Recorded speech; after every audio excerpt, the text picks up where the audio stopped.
Hello everyone, we're live yet again. This is going to be one of my authors chats of the week. And as always, I'll let this platform just take a couple minutes to start notifying people that I am out and about and live. And I'll also be keeping an eye out for my co-host. We'll be talking about books, writing, publishing, and everything in between.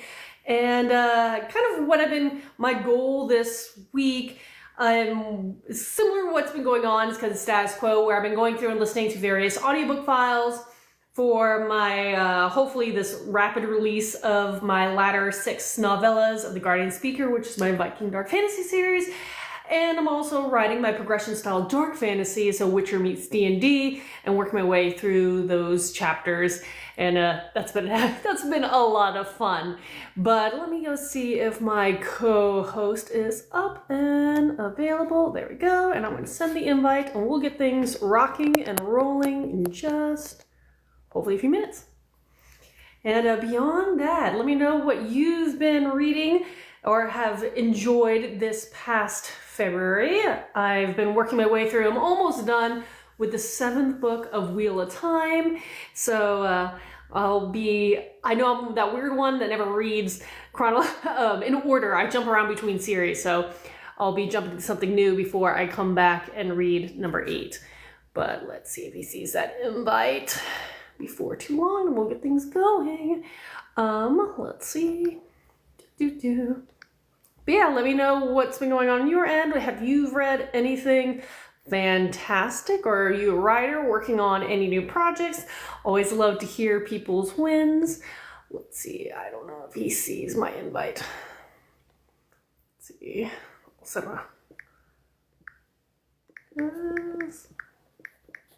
just a moment.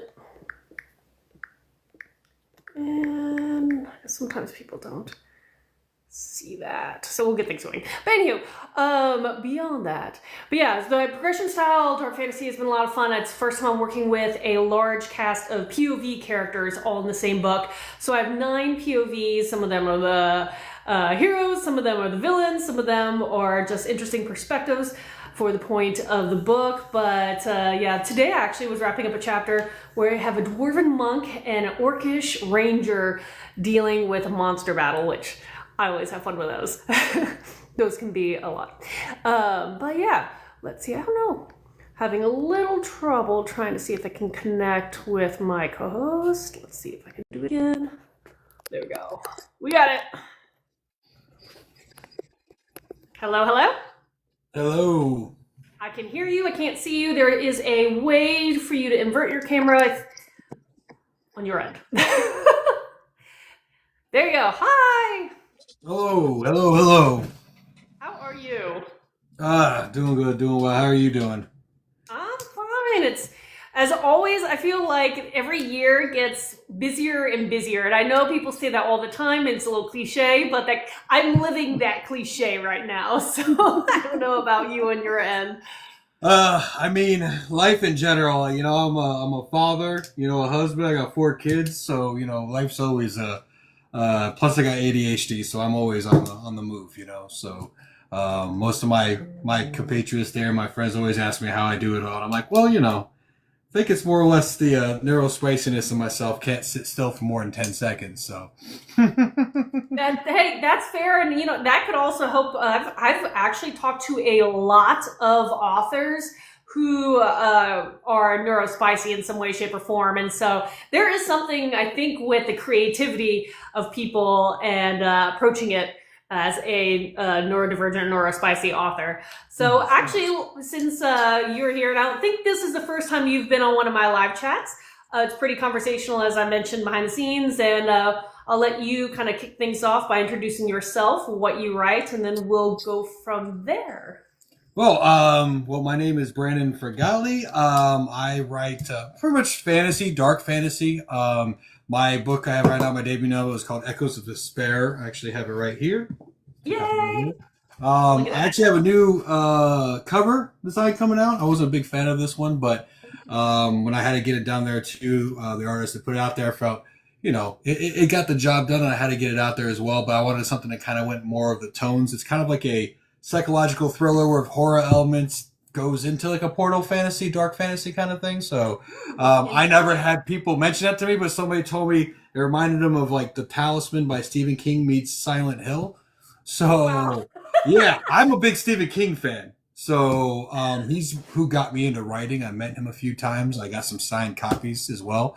One of his books I have actually still next to me, not because of his life either. I just have it always next to me because this is where I write. Is the On Writing by Stephen King. Oh yeah. Hmm. So good book, good book. So yeah, I write that. I also have a like a romantasy coming out that's set in the same universe as my first book. I got a couple others on the way. Book two's about to go out for beta reads. I got some novellas that are taking place. Everything I write kind of takes place in the same universe. So I was trying to make an inclusive universe because the reason why I wanted to write was to help people. So I used writing as a form of like journaling. You know, I suffer from my own acronyms, so to speak. And I from within the military, but even before then, like I said, I have ADHD. I have suffered from anxiety, depression, PTSD. And as a man, I will be honest, one of my toxic traits was I did not really make myself emotionally available a lot. And I just kind of jammed it down inside and kind of moved on because I prioritized, what I grew up is told to be what I'm supposed to be, which is, provider and protector. And, we're not allowed to feel or cry. And so it's kind of frowned upon, which I'm glad that nowadays that is not the case. It's great to see. Yeah. But I opened myself up for the first time and got therapy. And they mentioned about journaling, which I don't know why, I could never get behind the whole just doodling into the journal thing about it. So instead, when I was younger, I wanted to be a writer. I kind of diverted a little bit and focused on, because I had kids at a young age, professions that would, be a little more stable than a struggling author, Yeah. and No, I understand.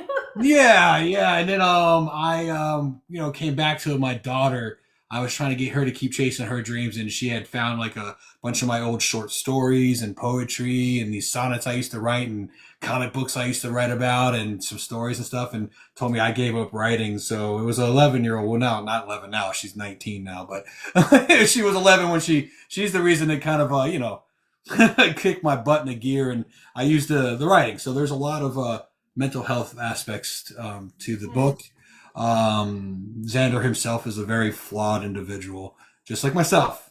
So I also wanted to have a hero, so to speak, that wasn't just Superman.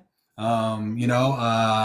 just comes out and he's the strongest and fastest, and he's a Boy Scout. I wanted somebody who was a little broken who people could relate to more. So that's kind of what I did there, and I kind of poured my heart and soul into it, and then like I said, I wanted to build like a whole community and a universe that people could read and enjoy no matter what genre. And then I can also test the limits of my own self because you don't know if you can do something unless you try it. So, Okay. Well, no, I mean, I was going to say there's a lot to say there because for writers who are building out, as you're calling it, building out a universe, I think that is something that once you start establishing a readership, they really love that. And not only am I seeing more and more authors that are writing in their same world, but jumping between either different subgenres or totally different genres, but they're all just set in that same world. And again, those allow various stories to speak to different people in different ways. So that's really neat. Plus the fact that you are not the first author. I think again there's a whole community of writers out there who use that creative ability, that almost therapeutic aspect of writing in a way just to kind of process the world and deal with either their own trauma or just trying to work through things. So I don't know if that's exactly how you approached it, but being someone who can pull from various different kind of past experiences allows you to maybe have some very relatable, as you said, characters that will speak to people. yeah, I would probably say, at least for my terms, it was a very therapeutic. I will admit, when I first wrote it, I was always very hesitant to mention that the main character is based off of myself because there are some very dark, controversial things that Xander, the main character, does that can come off, nuanced, I would say. And I was always afraid that people would judge that aspect of it because I use it like a therapy, man. I worked out a lot of my own trauma and issues with communication when it came to my personal relationships and things that were difficult for me to verbalize. I think that was a lot of my problems, was verbally being able to say, I know I would do things that would leave an emotional wreckage, so to speak, but I didn't know how to communicate it very well and break through those kind of things, which is funny because I've always been known to be very well spoken. I guess my day job, as I call it, is I'm in front of hundreds, if not thousands, of people talking at a time. So it's weird to say that I couldn't communicate those thoughts very well. But if you talk to my wife, she would tell you that I am not the greatest. Well, now I'm way better, but I was not the greatest at communication. So, yeah, I did. And every character is a piece of me or somebody who has affected me, whether negatively or positively. There are some negative ones in there too. A lot of metaphors layered in there too, and it's great to hear when people read it. I'm sure you can speak to it too when you've written something in there and you're just really hoping a reader gets it. When they do, you're like, heck yeah, that kind of stuff. Well, and yes, I was going to say, you always want there to be at least a reader out there to appreciate every little piece that you tuck in.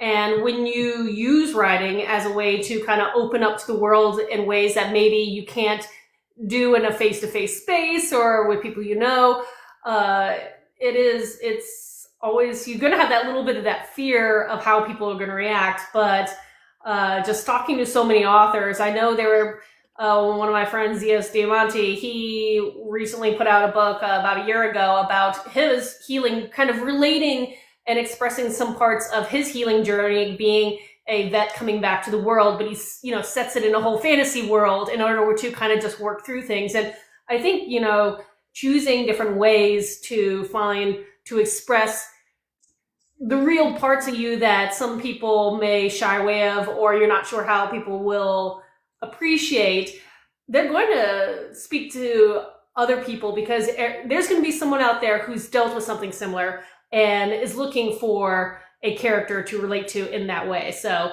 kudos to you for being brave enough to publish a book and have, those various levels of yourself in it. So yeah, and like I said, I mean, there's like I said, it was a roll of the dice because I remember I was writing it, and my wife, she was my biggest sounding board when I first started. I didn't let it be available to many people, but she got to see the very layers of onion, so to speak, as I was peeling. And there's parts of her, she's like, listen, I understand why you're writing this way, but he comes off, Xander comes off a little bit abrupt. So that I was trying to find ways to write how I was approaching those same scenarios without seeming strange. So that was a difficult, nuanced thing to be able to write those internalized situations, like when you say something a little off-cocked because you're a little emotional and or you're neurospicy, when you know that you say it in the moment, that you did something wrong or maybe communicated it improperly, but you just feel like you'll do more damage if you keep opening your mouth. So you just walk away and hope it just disappears without ever addressing it. So that was always a challenge. And so that was kind of ways I was writing through, and then I would always create new characters as another way to kind of just work through something else in life. So I think that was it's always a good thing. I think writing in general, I think if you look at most artists, whether it's writers, painters, musicians, a lot of times the more traumatic and more emotionally ridden ones, I feel like, are some of the most powerful. They come from some of the darkest. I mean, you can even look at Van Gogh. I mean, he was writing from such pain and anguish, right? And you see that in his artwork. It's such an unfortunate thing that he didn't become more well known until after he passed away. But again, we look at those and his paintings like Starry Night have influenced pop culture, through generations, and still to this day. I mean, I joke around. I'm in my two older kids' room there too, and there's off on the side there's a AT-AT painting from Star Wars that's made into the Starry Night sitting on his wall. Yeah. So like it's Star Wars plus Van Gogh all together. So I mean, that's some of those best works, I think, pull from that trauma. But the hardest part, I think, for a lot of artists is that you have to go there for it to come out. So let me ask you, since you also mentioned that another book that you're releasing in the same universe, which is a very different vibe than this one that you've mentioned, was thriller with elements of horror, wow, I can't say that, and portal fantasy and all that. But this other one, you were talking about doing some sort of, you said romantic or romantasy aspect. How is it, or how have you enjoyed or maybe challenged yourself writing a new set of characters that are very different than the ones that you got to know in your first book? Um, I will say the romantasy side of things was hard, right? I was So gonna say, I don't know, I'm not sure I would be good at that. so I'll be honest, I read some stuff like Akatar and Fourth Wing, trying to bridge the gap between the wife and I. She likes the the romantasy. Yeah, I'm a Stephen King guy, so I read a lot of sure. like more horror or fantasy. I love Bryan Sanderson. I've met him personally, and I've spoken to him and gone back and forth. And I was like, hey, I'm also a firm believer that you can't speak on something unless you try it. So you Mhm. can't speak on it if you're not willing to try. I'm not saying it'll be successful.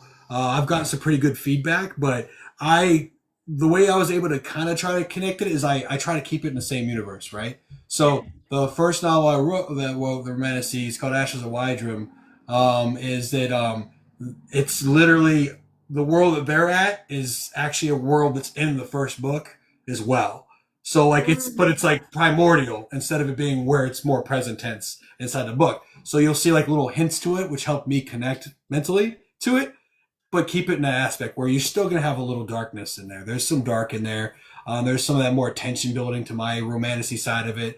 There's more of that slow burn instead of that lovey-dovey side of it. It's more of that kind of bond through trauma kind of thing, Yeah.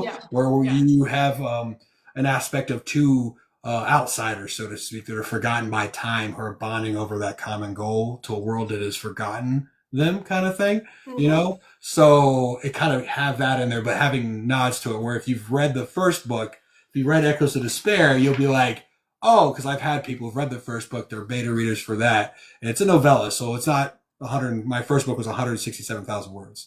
So the novella is only Ashley Wydrum is only like 55,000. So it's gonna be like a quick little novella kind of thing. And they see the little pieces, like whether it be a symbol here or like the words or the very end, which I don't want to give away, the ending, people that they interact with tied to the book, and then you'll hear names pop up that are some of the same. So that kind of helped me kind of keep that, because my big thing was about world building, right?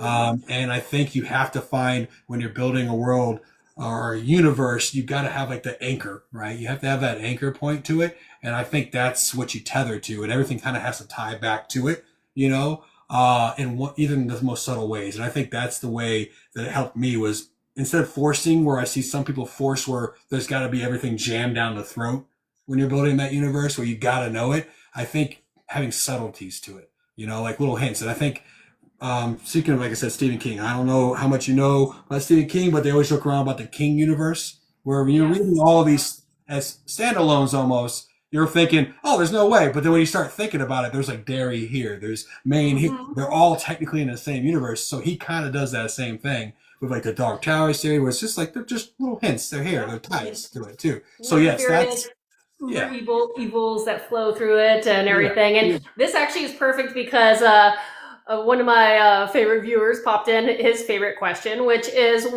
what is your favorite aspect? Lots of favorites aspect of world building. Since we're actually on the topic of world building, what is one thing about world building that you just love? I would probably think of I just love coming up with like all the different nuanced like characters and worlds, even the smallest little things that you think nobody will notice. That's like my favorite thing. Like I have like this one place that's like a little pocket universe called Bellval, which is like this steampunk magical society. It's a safe haven for creatures all around that want to just escape things. That I just love. I have signs that were made up of it to hang in my house, kind of thing. Uh, Fun. yeah, and then I have like little tiny characters, like Eclipse, that's only in for like 3 pages. Like those are the parts I love about world building. Is thinking about how to do those things, and putting those little like touches. 'Cause I feel like those are like the biggest thing about the worlds you do. Like everyone's gonna remember your MCs. Everyone's gonna remember those auxiliary characters that are tied to like the MCs. But like coming up with those nice little nuanced like one-offs that might be there for like 2 pages, but they really do push it on. I think that's that. And trying to come up with unique but familiar worlds that you're building, whether it's universes or Mhm. it's different lands, where it's unique enough to your story, but familiar enough that's going to grab a reader's attention. I think that's another part that's kind of real fun. And I like it because it's fun to build those and come up with the ideas, but also like it because it's a challenge, right? I think that's another thing too. If you're not challenging ourselves, for me, that's not fun. Like I want to find a way to make this the most unique environment that you can find where it's like you've never seen it before. Like I said, I mean, I had somebody tell me that they've not seen like that horror aspect thriller meets portal fantasy in one book kind of thing, which I didn't even know I was doing, but I think it's because my writing style was so influenced by, like Dean Koontz and Stephen King that it comes off kind of dark, so that's got that horror vibe to it. But I think that's it. I think the nuances are my favorite part to world building. And that gives you a lot of little things to play with, especially when you start trying to reach out and build the author / reader relationship with your readers. Because my mind was spinning and I was like, oh, I could see you develop either various stickers or I'm starting to go to a lot of these live events. Some people do those badge ribbons, but have something referencing, maybe what did you say, your steampunk kind of sanctuary, whatever that name is. And again, things that kind of readers would be like, ooh, and drawn to, because I think that's really cool, because again, it ties into that universe you're building. So that is kind of a fun thing. Those little nuances and things that people can grab a hold on and just run with. And it's crazy to think about the little things, like I'm sure in your book series, I've watched a few of your videos where you have like that little thing that was like really adorable to you. And then when somebody finally picks it up, it's like, I really love this one part. It just makes you smile, Yep. Oh, absolutely. And that little thing could be something different for everybody. But we as writers try to make the whole world as rich as we can and the characters as vibrant as we can, so that people can hopefully latch on to them. Yeah. And that's the I think the best part about it is coming up with those layers. I think what separates sometimes like you got people, you have storytellers, right? There's great storytellers out there, but for some reason I know a lot of storytellers that sometimes can't transition to that writer author style, right? Because there's a lot of great storytellers, and I think that is the difference. It's like the nuances, the intricacies, that kind of thing, where it's like taking these grand, awesome stories and then just piecing them together, filling in these gaps where it doesn't seem just like cannon fodder. It's like actual like pacing it, moving it, connecting the dots. It's like being a wizard almost, So That is very fun. And I will answer KS Above the Stars. Yes, we're kind of talking about our books. So if you have any questions about them, feel free to post them in the little chat. So I'll be happy to try to answer them. But the book that I'm working on is this progression style dark fantasy. So Witcher meets D&D, a little heavy on the D&D vibe I'm going on. And I didn't realize as I started working through and writing the chapters, how much ecology that I was going to tuck in there, because I have just so many references to different kind of flora and fauna that I had not originally intended, and now I'm like, ooh, this could be like this whole back matter stuff that people could deep dive into, and that's stuff that intrigues me. So if people put in really cool information about your world's flora and fauna, I'm all about that. I think that's the thing too, is like I said, I mean, plus I just feel like sometimes we have all these stories that just need to come out sometimes, right? And you just got to put them out there. So sometimes it's not these grandiose stories or things you can just weave in there, just put them in there in the fabric and just let them kind of marinate. I know that there's somebody out there, Atlas, he was talking about like, what's more important, being a strong storyteller or a strong writer? And I kind of seems like I'm more on that writing side, but I mean, you have to be a great storyteller, right, to come up with a great book. So I feel like I will tell you that I've seen people who aren't the greatest writers finish a book, have a great story, and then get with people who are great at the writing aspect with it to help tighten it up. I've seen that. But you have to have the ability as a storyteller to create more than just that little primordial ooze of a story. Like you've got to have a way to go farther. There are storytellers that are great at doing, to do like 5-minute little exposition, but like, hey, how do you craft it beyond that first 5 minutes? That sounds awesome. That world's awesome. Those characters are awesome. How do you go further? Where is it going? What's the end game? That kind of thing there too, it's cool. I think I love it. A good story for me when it comes to writing, and I don't know, I'd like to get your thoughts on it when it comes to yours too, is I like it to feel almost like a virus in a good way, where I start writing and it just takes over my body. Right, my fingers are just going at the keyboard, whether it's 10,000 words or 30 sentences or a whole book. I just let it take over. I'm more of a pantser to begin with, Mhm. so I just kind of like that. And then when I feel it in my body and my veins, and it just comes out of every little orifice, I think that's where the story you gotta keep going before it's gone. That's how I feel. And to go with to Atlas's question of storytellers versus writers, my point of view is just talking with so many different authors and writers out there. There's always going to be something that, however your brain works, you're stronger at. The smart thing is figuring out what you're weak at and figure out how to improve as best as you can, because there are going to be people who come in at being the stronger writer and the storytelling aspect's a little harder for them, and others vice versa. So I think you need both to be great, but you'd also have to be aware of your weaknesses, which means also you also have to kind of take some criticism too, so you can get over that, and that's a different story. Oh, yeah, that's a whole different can of worms. Yeah. Absolutely. Yeah, I will Um, say I would say that, I mean, I have a degree in English, but I'm not a big fan of using it. So I will say that, if that makes any sense and gives you a little bit of a peek behind the curtain. I mainly went and got that degree because I wanted to be a writer, but then I realized how much I truly hate worrying about all those intricacies when it comes to syntax, semantics, all of it, and diction when it inhibiting my story. I just wanted to come out there. If I got to figure it out, figure it out at the end, or I just I mean, it sounds terrible to say, well, I'll pay somebody to edit it. Like that kind of thing, I mean, that's what editors are for. You have developmental editors versus copy editors versus line editors. They're all there to help different things. Again, depending on what your weaknesses are, and you may need all three, you may need one, but there is something about just writing and not getting into that headspace of, is it going to be perfect the first time? That's why we do the editing process. I don't know if I've ever heard any author confident enough to say, yeah, the first time I wrote something, it was beautiful. I'm like, no. my, We go through that whole. I think my first book went through 26 different drafts before I even let anybody outside my wife read it. So, myself. So like I plowed through the first draft just to get it out there. Like I said, it's like ooze. And then I got through the second one. I'm like, nah, and I added another character, which means I rewrote like the entire middle section.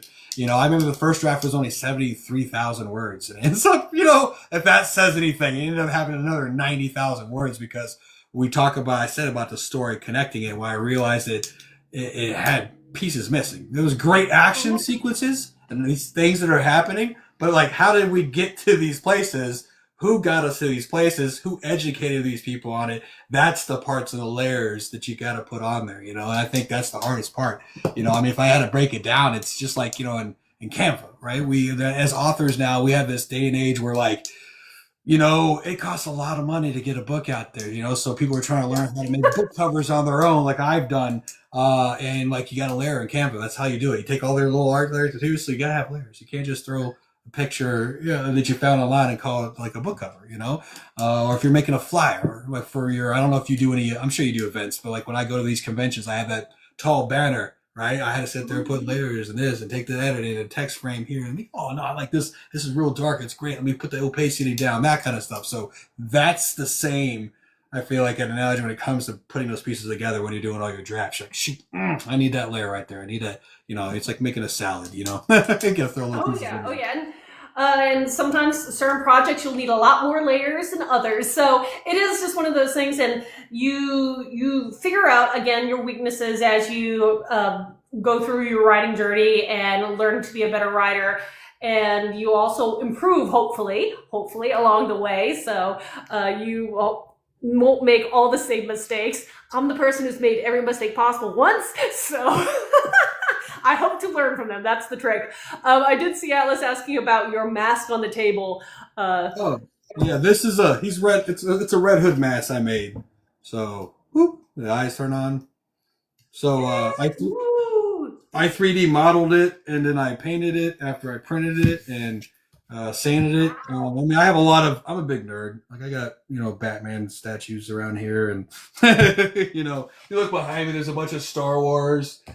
So, like I said, my big one, my whole world, I took everything that I loved that was an escape for me growing up. I love all mythology. That's like my favorite thing. Yes. Celtic, Norse, Egyptian, Greek, Roman, whatever it is, I love it. I even Mhm. like Chinese lore. I love all that stuff there too, and I always love classic horror too, like Dracula Mhm. and Mummy. So, and I loved comic books. So I basically took all those things and created my own like little universe because when I was growing up, that was my escape. Was sitting out, and it sounds real cliche, but sitting out by a tree reading comic books, or I was reading a lot of H.P. Lovecraft growing up, That and sounds fantastic. I don't know what you're saying. I wish I could do that right so now. and then I started writing my own stories, and what I did, those stories that I took were the basis of my universe. So I used to write these stories where I was like, you know what I think these are from? Because I was always told that our greatest fables were passed down from generations, and the way people made it to where it would stand the test of time is you got to take a little bit of liberties. You got to make it entertaining, or nobody's going to want to say it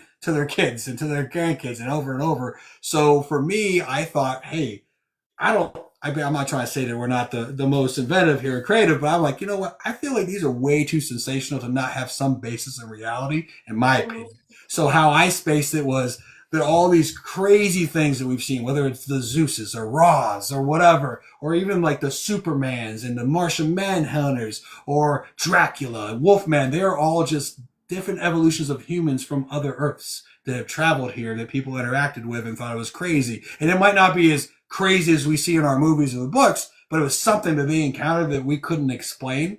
And what we try to do when we try to explain the unexplainable is we sensationalize it. So that's what I did. So in my world, I had all these short stories that were based about that growing up that I started when I was like I love 12, and I explained these things. So I took those and I've refined them a little bit, but I put them on my website every once in a while on my blogs. Even some that are from like when I was like 13, I'll write it. I won't even that. edit it. I I'll love put it straight that. just so people see it. So like I have a whole world where an Earth is a whole lot colder, right? So there's not as much food sources and vegetation, so people go to more of a liquid diet, and there's the sun is not there as much. It's gone for like 200 days out of the year and whatnot there too. So there's a liquid diet. It's a real frigid, real frozen area that these come off like vampires. They have a photosensitivity. They live in caves, and at the same Earth, there's also those who to combat the Arctic climates. Their hair is a whole lot thicker, but they also are more primal, which is where like the werewolf side of things came from. So those people who came through the Oh. portals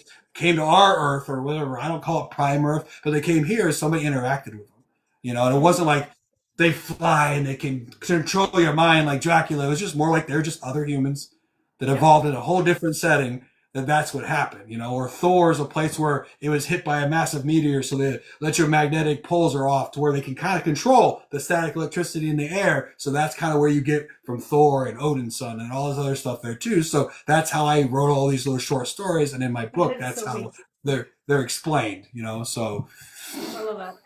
No, it is. It is. It's so fascinating the creativity of children because I know I've repeated this, but one of my series that I'm working on right now is taking that magical multiverse that I developed with along with my sister when we were children, and now updating it and sharing it with the world. But kind of like what you were saying, it was like everything that I was passionate about at the time. And again, I love myths and lore, and especially the creatures and animal sides of mythology. So put all that in along with vibes of like Yu-Gi-Oh and Beast Machines and all this Dragon Heart and everything that I was passionate about at the time. Stargate SG-1, put it together, I you love shake it up in this SG, magical. SG. I love all the Stargates for one. I think Atlantis is low key slept on, and so is Universe, but that's besides the point.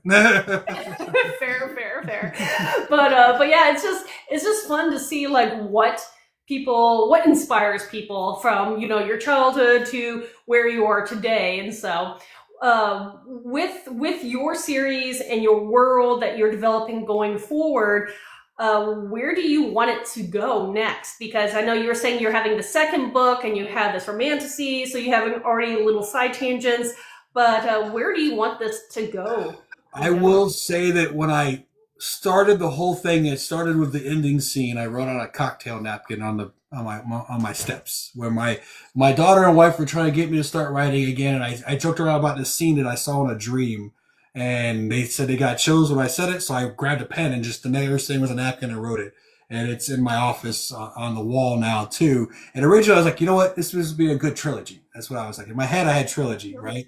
And I'm like, because it just seems like that's just cleaner. Two books doesn't seem clean. 3 is clean. You can cut it there and be done with it or more. But now I don't know. Like I didn't expect to write like a side tangent novellas, and I've got one on the works that I can't go into because it takes place between book 1 and book 2. To kind of fill that one up. And there's another one because people just fell in love with some of my characters. That I wrote an entire backstory novella based off of those, which is from their world. So like I'm like, oh, I can do all these other things. And I have a guy that I met through my journeys who's a graphic artist and works for Dark Horse Comics who wants to help write like a graphic novel. So like these kind of things, I was like, I can write it, I can't draw. He's like, that's my job kind of thing. So I don't know. I figure I'm just going to do it the way, if the creative juices, I will say I've put more words down in the last 5-6 months than I have in 5 years. I did move out of a toxic situation down in Florida up to New York. So that might have helped a little bit, where I'm surrounded by more supportive individuals. I don't feel as stressed with work all the time and chasing the rat race, Right now the job there is more of like a means to an end, and I make a focus to go and write every single day while that juice is there. Because, as writers and any creative, that sooner or later you might wake up one day and it's just poof, gone for a little bit. Thankfully, I'm going to find wood before I say anything.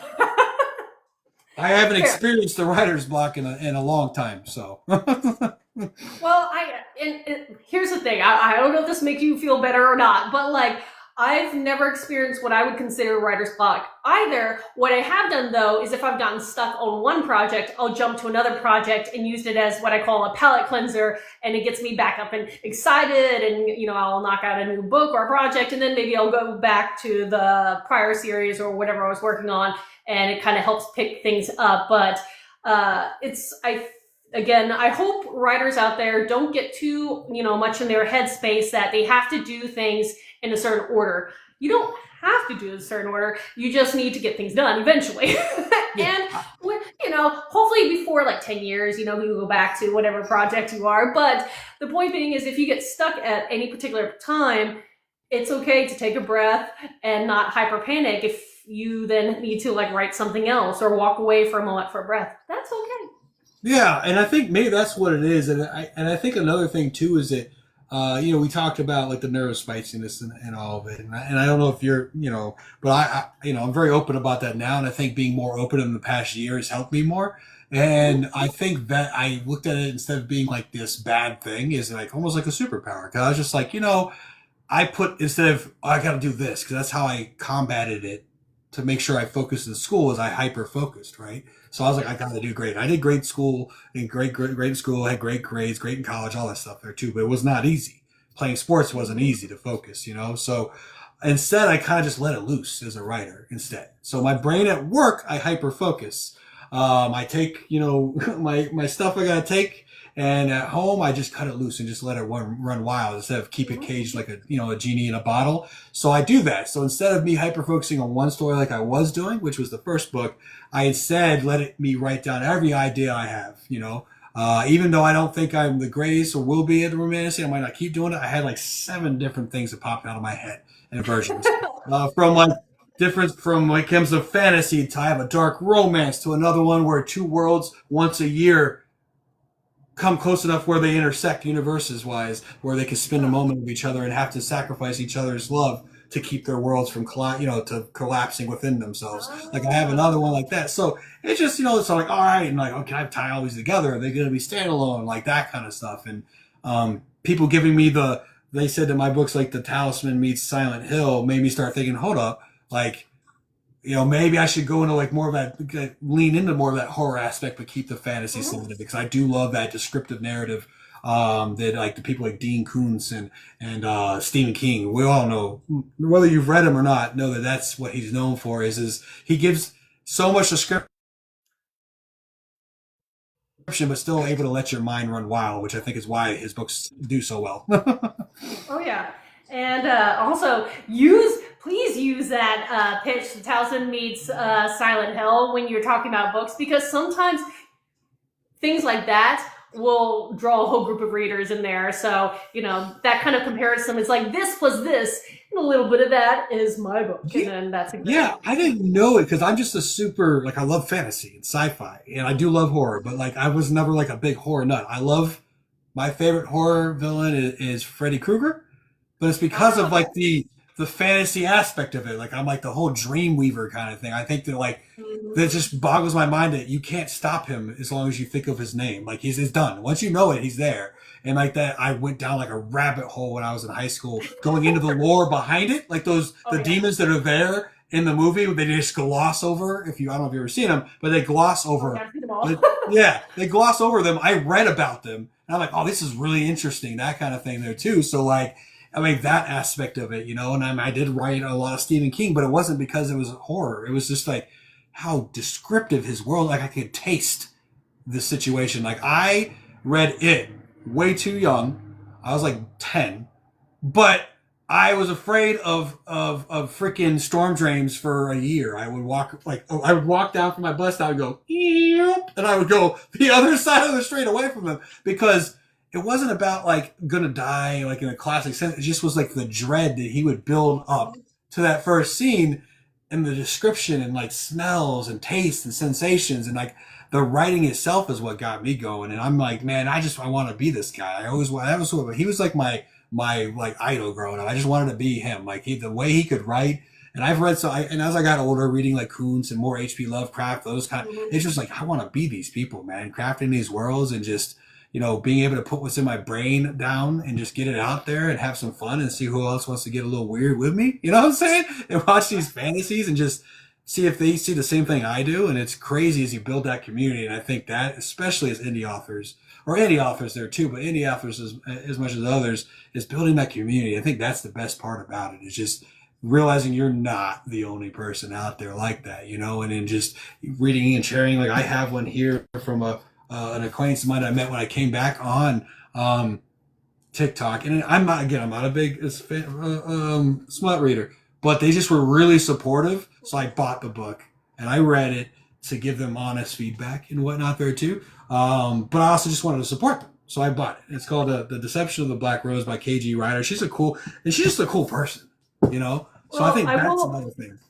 I will say, yeah, the writing community is what I have found out. Again, this is not the case for everybody. There's always going to be a bad apple or something like that. But I've been very fortunate that I've avoided a lot of that stuff. And the writing community, in my experience, is so welcoming and so supportive. And mentioning that, I do see a comment in here saying, working on a debut novel that's going to be splatterpunk, cyberpunk with a couple horror elements. So that's cool too.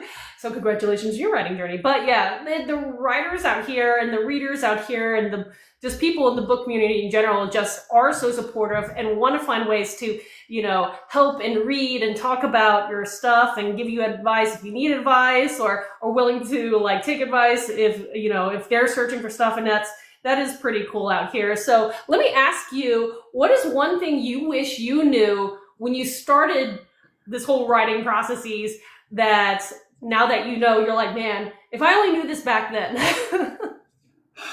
I think I don't know. I think getting over myself and the judgment side of it, if I could back then tell myself to kind of just put it out there earlier, it would have been something I would do. And there's things I had to relearn, but I think the big one is just taking the plunge, man. Like it took me 2 years of being persuaded before I ever even opened up again. I literally cold turkey stopped writing at the age of 19. Like my mom, and I want to preface this because I love my mama with all my heart. And she didn't mean it the way she did, but I take things very literally because I am neurospicy. Yeah. Is that she told me that writing's a great hobby. And because she didn't want me to be who she was. She struggled through life. She's an Irish immigrant. She had to work 3-4 jobs. She didn't want that for me. I was a straight A student and I got, offers all over the place to focus on something that was going to be able to put food on the table and a roof over her head. I could still write. That's what she meant. My head heard that that's just not something to do. So I just cold turkey stopped, and I didn't do it again until literally like 31, and I was real afraid for like 2-3 years. Like I was good at it before, but like, am I going to be able, it's like a muscle. I felt like you have to use it or you lose it. I think that's another one is just don't be afraid of what other people think. And do it for yourself. And I tell that to anybody out there. It's like, I think the biggest thing is like people are, what if I'm not good? Who cares? If you enjoy what you're doing and you enjoy that story so much, you want to share it or at least put it down. You don't even have to share it. Just get it out there. and then read it from the aspect of a reader. If you love reading books and you've got the story inside you, get it out, and then read it yourself. You don't have to show everybody. That's it. Don't worry about all those people. Because I think that's the biggest thing for a lot of people is they're afraid of the what ifs. What if I'm not good? What if I can't finish it? Oh, it's a great story. What if I'm not great? I'm going to be honest with you. I'm not going to put a name out, so I'm going to put it out there. My wife's the same way. All right, she's a beautiful woman, super creative. She helped me with some pieces of the puzzle. She'll give me feedback. She has these awesome ideas. She's big on the zombie thing. She loves zombies and all this other stuff there too. And she has these cool stories she'll put together, but she doesn't feel like her writing is as strong as, say, like mine. She'll even say that straight up, because I'm very creative when it comes to the writing aspect of painting a picture, she says. She's afraid it's not that strong. I'm like, well, who cares? Who's going to be judging you? Are you judging yourself? And practice makes perfect. So write one thing, write it for yourself, and write the next thing. That can be for yourself. You can keep on doing that, and eventually your writing will get better.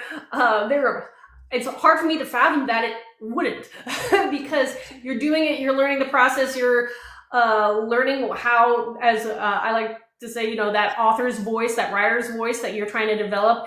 And just challenge yourself to write something, get it down on paper, then write the next one, maybe it doesn't have paper, digital media is fine, whatever you're writing on, but do it, because there are so many people who have those good ideas that either talk themselves out or don't dedicate the time and don't make it important enough, and they have their stories, but they'll never see the light of day because they're just not going to. Looks like I mentioned about the short stories that made these worlds. I had written on little composition books by hand, when I was younger.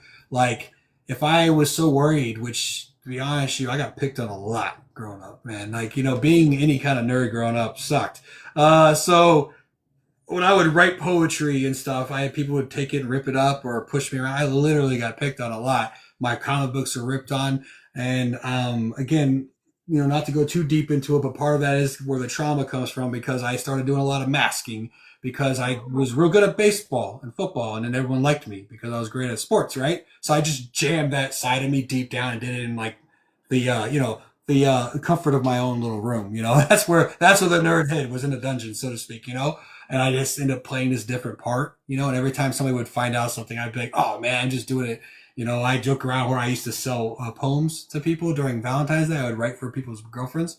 They would come to me, I would sell them. So it was like this thing of me being a cool guy. Like, yeah, I could do it, but this is what I'm doing. So like that kind of thing, and I think that's the big one, is that like, it's just don't, I don't know why I cared so much. I don't know why. And it's hard. It's easy to say that about people. Like, just don't care about it, but it's just, that's just how we're programmed. We're programmed to care what people think. Even as authors, we might say, I don't give two craps what people say, but every time I get a 5-star review on Goodreads, I'm not going to lie, I like to pop a bottle of champagne. So obviously I care, right? So, so I think we are inherently social animals, so to speak. So like we want to be acknowledged and, want our hard work and efforts to be appreciated. And the counter is, obviously, if someone says something that's negative, it hurts. And that's why it's one of those things, like, there is a good thing about like that constructive criticism part of learning how to write and learning to take advice. And then there's the part of you need to shut certain people out, because there's just people out there who will say mean things to say mean things, or they'll say something that is negative because they came across, your writing, your piece of art, whatever it is, and it wasn't for them, and they're going to be happy to tell the world that it wasn't for them. And you as a writer just has to figure out how to kind of cope and navigate with those aspects, but also acknowledge all the awesome things when people are like, yes, 5 stars. Yes, I'm coming back to buy book 2, 3, 4 because I fell in love with 1. Whatever it is, those are those kind of cool wins. Yeah. Let me say, since the hour is going to be rushing by, there are a couple questions I always like to ask, because if this platform is nice, usually it is, sometimes it's not, I'll be able to repurpose this on my YouTube channel, put all your contact information down below so people hopefully can continue to find your books going forward. But for tonight, where can people get your book, and what formats is it available? You get it at Barnes and Noble, Amazon. I have my website. That's the biggest place, because you get all the little fun goodies that come with it. Yeah. I even sell these date book boxes that come with things like these tumblers and stuff. Like this one right here says just one more chapter. You I know, so it love comes with that. yeah, so it comes with like these and like bookmarks, and I wrap it up with a date night in the book, and I'll usually always throw like a cool little short story because there's some people that if you want, if you give me, and it's like an extra like $4 or $5, I can't remember. My wife handles most of that stuff for me, and Yeah. if you give me, I tell the people give me like 5 words and a couple of sentences, and I'll write you a quick short story. That's what I'll do, but I'll write it into my universe for you because I just want to grow communities and I want to help Mhm. people one word at a time. That's the biggest thing for me, like the mental health. And yes, I will say mainly I did it at the beginning is to show that men are flawed individuals and we can be vulnerable. I still know that's taboo out there. And my wife and I were just talking about it because we are in the planning stages of trying to move across the pond, so to speak. So I'm in the process of interviewing for jobs over there and whatnot. And we're Wow. talking Yeah. about how there's things that are people make fun of me still to this day that I like of that aren't considered manly here and there too. But like, I mean, I cry every time I see certain father-daughter things in movies. I love musicals and Broadway, and I cry every time my daughter calls me, even at 19. You know, I get a little Oh. tear because I feel like, hey, they still want to talk to Papa. You know, but I think that I want men to know that they need an outlet, right? Yes. One thing that I always say, and it's not just me, because I progress further because I have a lot of female readers that get back to me and send me messages. I think just people out there need to realize that they're not alone. And I think that's the hardest thing when it comes to mental health is that you're Mhm. not alone out there. And I think you just got to find somebody out there and like-minded individuals. And that's why I do those little things, you know. I'll write the little short story in there just so you can feel like it's personal because it is. For every book I sell, it's very personal to me. And I've had people buy it on Amazon, and I've had them ship it to me, and I'll pay to ship it back, and I write inscriptions in it for them and all this other stuff. I And love that. because for me, it's a blessing every time somebody buys one, you know. And that just means the story's out there, and hopefully it helps people, or you at least entertained, makes you smile, you Oh know. yeah. But yeah, I got the website, Amazon, Barnes and Noble. I've seen it on some other place. Walmart, I think, has it digital online. It's an ebook, hardback, and paperback. Very nice. I love that. One of the other things I always like to ask is outside of book talk, because everybody likes to hub different places and it's always good to diversify. Where else can people find and follow you? You mentioned website. Do you have a newsletter? Are you on any other socials, or is this kind of your main space? I have Instagram. I have a Facebook page. It's like at Brandon Fragale fans on Facebook. I did a lot of stuff on there at first because I took a break from TikTok. My previous life on this app, I played adult dress up. I got paid as a cosplayer to dress up like Batman and a bunch of places, and that got real toxic. Social media did. I kind of took a big Sure. break, so I'm trying to recover from that. And I'm going more book focused and on those Mhm. creative endeavors. That's where a lot of these things came from. I have a giant Master Wow. Chief outside my door, you know. So, but yeah, I have that. My website, I'm trying to push a little more, but there's a whole blog in there. Like you sign up on it, you subscribe. There's blogs that drop like every other week right now, and they can be short Wow. stories and these kind of things too. But yeah, You are a prolific writer because, like, anytime I try to think of like doing something, like a regular blog, it always stresses me out because I'm like, what if I miss a week or I get behind of doing what I'm supposed to be doing, which is writing the other books, and so yeah. I think I again, I don't do they that say kind of behind stuff every like. great yeah. I think they say behind every great man is an even greater woman, and that's my wife. I have to tip the hat to her. She keeps me organized. So, you know, That's fantastic. so We all I have my support one another. days, and I'm sure you do the same thing. Where I have social media days, and thank God for scheduling things like posts and Yes. stuff. So I might do a whole day's worth of stuff, and I'll just schedule it all that day, and then just let it go out there for myself, including blog posts. I'll write like Mhm. 10 at a time, and then I'll schedule them. So then I Ah. have it all like a notification pop up going, "Bing! You got 2 more weeks left of these blogs." So I get to kind of remind me the next time up, I got to make time to write a few more. And I've gone a couple of times where this stuff passed because I sometimes run out of like. I'll be honest, I do that well does run dry a little bit because blogs are a little different than writing like the stories. So Yeah, no, I started a Patreon, and the concept was books that I've written but haven't published yet. You can have early access, but they've already been written. So all I have to do is schedule them in advance.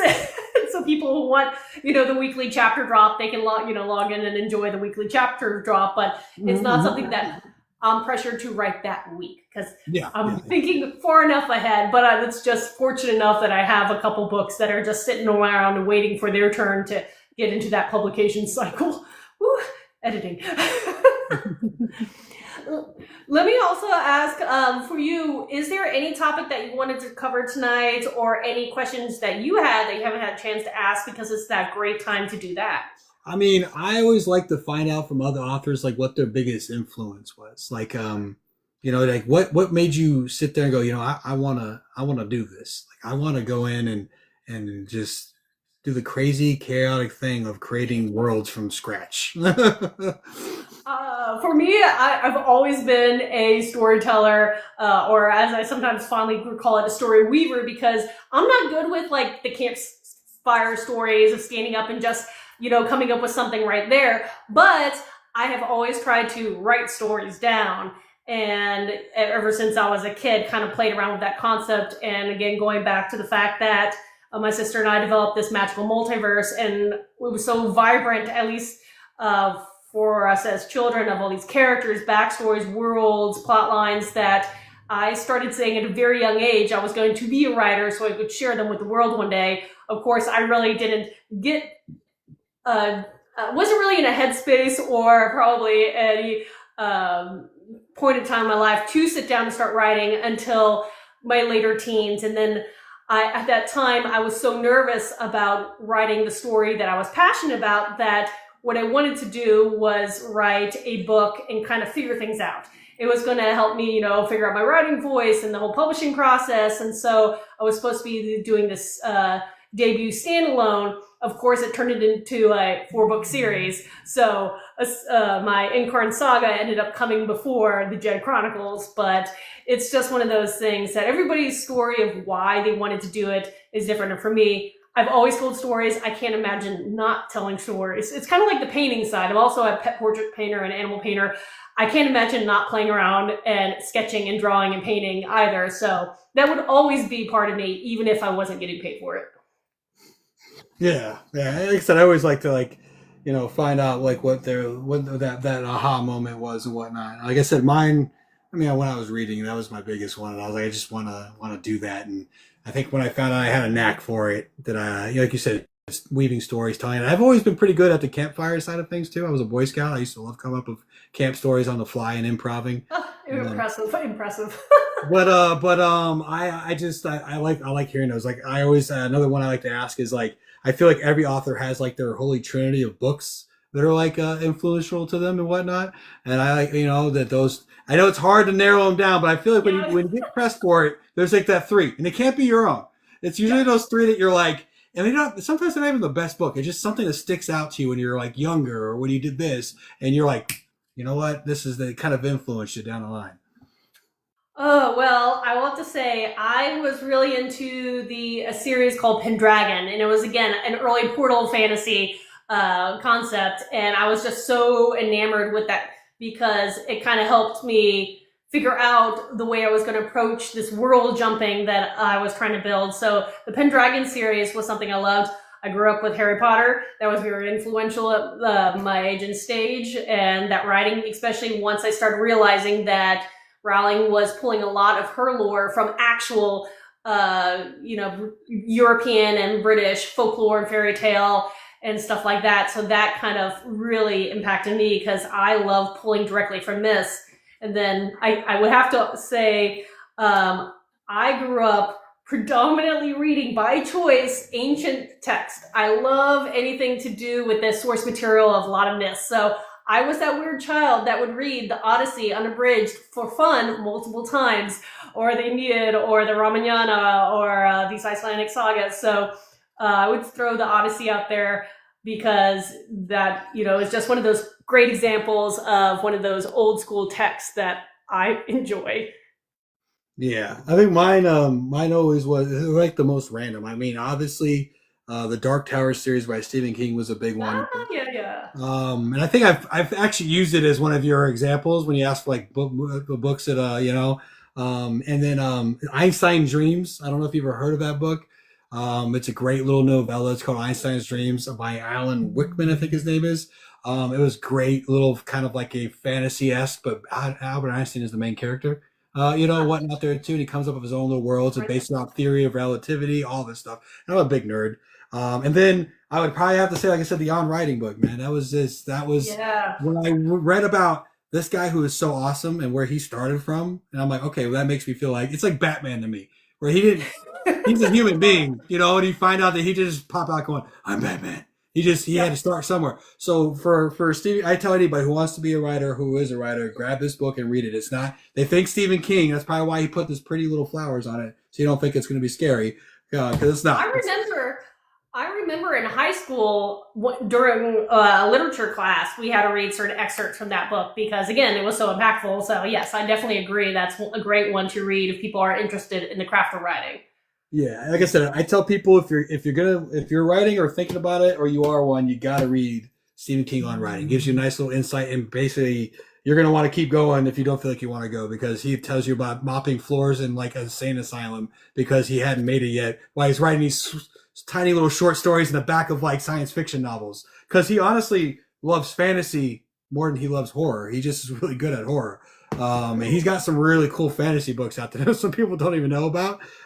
Granted, they are dark, but he loves fantasy. He loves sci-fi, which you can tell in The Dark Tower, if people have read it, that he's big on that. So the Dark Tower series, I think, is one of the best series that has been constructed, in my opinion, from beginning to end. So, but yeah, those are my three. And Einstein Dreams, that kind of sticks out off to the side, but I'm telling you, look it up. I think you enjoy it, or anybody else out there. It's just a cool little take from it. I like Big A. That's what I call him, Albert Einstein. I have a poster in my office of cool little anecdotes about him and whatnot, and right next to my William Shakespeare poster with anecdotes about him.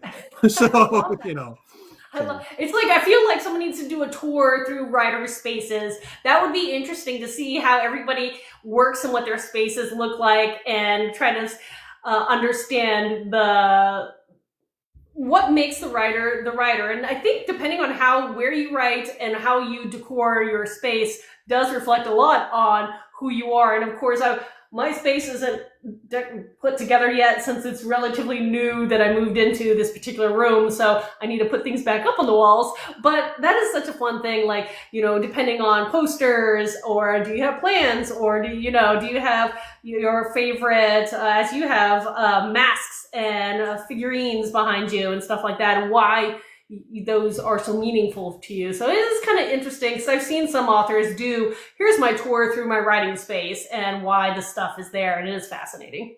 Well, maybe we can. Maybe that's an idea. We can collaborate, get a bunch of authors, collaborate together, and come up with our own MTV Cribs Arthur edition.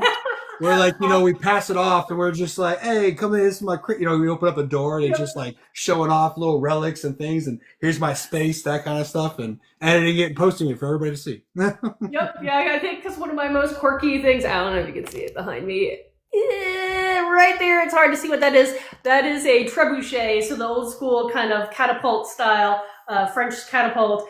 And it works, and so I've used it to launch marbles at books to help determine which book on my TBR to read next. I've used it to launch dog treats. Yeah, mine's crazy. Like, I still have my great grandpa's typewriter. That's the way my first draft of the book was written on that typewriter. And he brought it. He gave it to my grandfather to take from Italy when they immigrated. And so I have that one still. That's in I don't use it anymore. It's just sitting next to my desk, but it's there. So it's weird. You'll see like all these like toys and aspects, but then you'll see like these really, I love antiques. My desk is from like 1890 that I write on. So it's like, it's like that's my vibe. So my vibe is like, it's like my own little eclectic steampunk world, like everywhere. So I love that. And yeah, I mean, I've always wanted a antique typewriter, but more as a trophy than to use, because I feel like I would have to teach myself how to type on that kind of style, because it is set up a little differently and spaced differently. Oh, yeah. But to have one that is from your family, that is really special. So yep. It's an old Italian one too, so it's set up a little strange. But I didn't have like when I was growing up at that point in time. I mean, I had money, but like I spent a lot of money for my kids. Like I spent a lot of money putting things in like their college funds. So I just happened to have it. And then I didn't want to invest in my own computer. I have work computers and whatnot there too, and I want to write on those because I was big about like, yeah, it's work. I'm not using their stuff, and I kind of just dusted it off and started typing on it, and then I just kind of got addicted to it. I like hearing the Yeah. and then when I mess something up, I'm like, dang it, dang it, dang it, So that kind of stuff there too. So the first draft was written on that typewriter. So Maybe there's a way, there has to be some kind of keyboard out there that has the sound effects of a typewriter for people who want that auditory aspect, but... the ASMR of it all, the exactly. That would be fun. But okay, my last thing I want to ask, since we're at the end of the hour and I hear my dogs running back and forth, so they're probably antsy about getting outside, but the last thing I want to say is, do you have any special announcements that you have? Like, when is your next release that you're aiming for, or is there any particular event that you're going to be signing at? Like, anything special you want to acknowledge before the end? Well, I live in upstate New York, so I have a lot of stuff coming up the next few months. I'll be at a market. It's called Bookish and Sip in Oswego, New York. That's in March, I think 13th, and then I'll be at Nickel City Comic Con, Saratoga Comic Con, NoCo Con. And those kind of there too. I'll be signing in a Liverpool, New York Barnes and Noble as well. Ashes of Wydrum's the next one scheduled to come out at the end of April, the novella. That's exciting. And then book 2 hopefully is going to be by the end of summer. I'm not, that's my goal in my head, but I've learned not to stick to those things. If it's not right, it's not right. I'll push it, which they should be used to, because book 1 was pushed like 7 times until, and then tentatively, like I said, book 3 is supposed to come out next year, and the novella that comes between book 1 and 2 is supposed to come out in like September. That's already done, and also I'm looking for beta readers to read that one as well too. I'm always looking to build that. I'm kind of a noob when it comes to a lot of those things. I didn't learn a lot about this stuff until I came on to Book Talk, to be honest. Yes.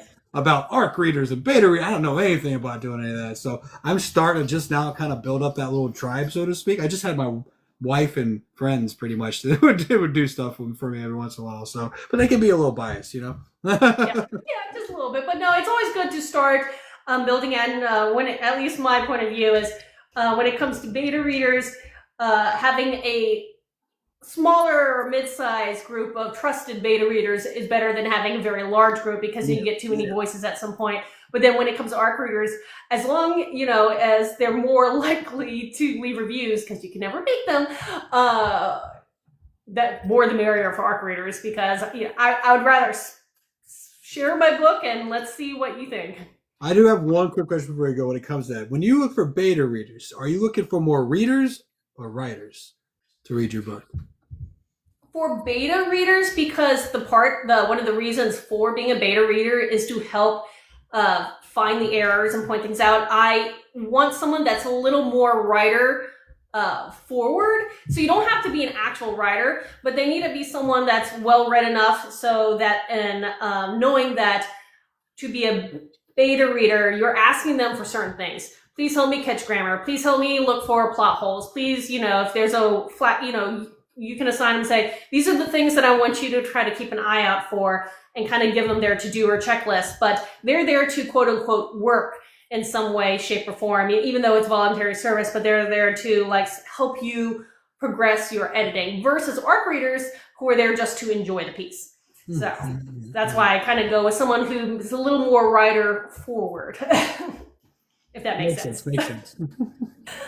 Well, I've really enjoyed chit-chatting with you for this past hour, and would love to reconnect with you again at a future date if you ever want to do another one of these.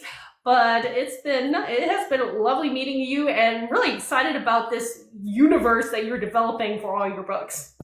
Yeah, I said likewise there too. Like I said, I always like connecting with other writers and whatnot as well too, and seeing from their shared experiences and stuff. Yes, and I will say for anybody who's still hanging around, that's been popping in and out throughout the whole night, I'm so appreciative for everybody who comes in and chit-chats and asks questions and just hangs out. But I hear the dogs thundering, and 8 o'clock is their time to run out, so I do need to go and save them. But thank you again for hanging out, and I hope everybody enjoys whatever book you're reading right now. Bye, everyone. Happy reading. Take care.